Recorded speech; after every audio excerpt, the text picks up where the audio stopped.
حضرت لقمان حکیم نے اپنے صاحبزادے سے کہا یا بنیا لا تشرک باللہ، بیٹے اللہ کے ساتھ کسی کو شریک نہ ٹھہرانا، ان الشرک لظلم عظیم، شرک کیا ہے؟ سب سے بڑا ظلم ہے، بہت بڑا ظلم ہے۔ کیوں بہت بڑا ظلم ہے؟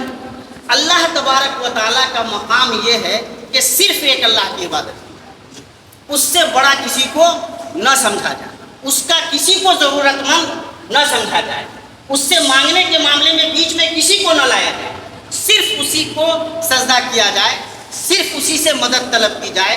اب اگر کسی نے یہ نہ کر کے عبادت کو اللہ کے لیے ہونا چاہیے تھا، سجدہ اللہ کے لیے ہونا چاہیے تھا، رکوع اللہ کے لیے ہونا چاہیے تھا، مدد اللہ سے مانگنی تھی، اب اگر کوئی یہ سارا کام اللہ کے لیے نہ کر کے کسی اور سے کرنے چلا جائے تو اس سے بڑا کوئی ظلم نہیں ہو سکتا۔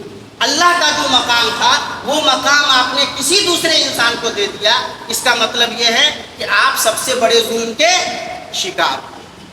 اللہ پاک نے حضرت آدم علیہ السلام کو پیدا کرنے کے بعد جنت میں رکھا، کلوا واشربوا، جنت میں رہو، کھاؤ پیو مستی کرو، ولا تقربا هذه الشجرة فتكونا من الظالمین، جنت ہے تمہارے لیے، کھاؤ پیو، ساری نعمتیں ہیں، ہاں تم دونوں میاں بیوی آدم اور حوا اس درخت کے قریب مت جانا، نہیں تو ظلم کرنے والوں میں ہو جاؤ۔ کیا مطلب؟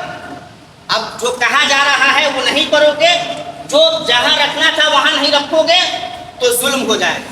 جب یہ نادانی ہو گئی، غلطی ہو گئی، تو حضرت آدم علیہ السلام نے اللہ پاک سے معافی طلب کی، ربنا ظلمنا انفسنا وان لم تغفر لنا وترحمنا لنکونن من الخاسرین، ربنا ظلمنا، اے اللہ ہم نے اپنے اوپر ظلم کیا، جو چیز جہاں رکھنی تھی وہاں نہیں رکھی، کیا کیا؟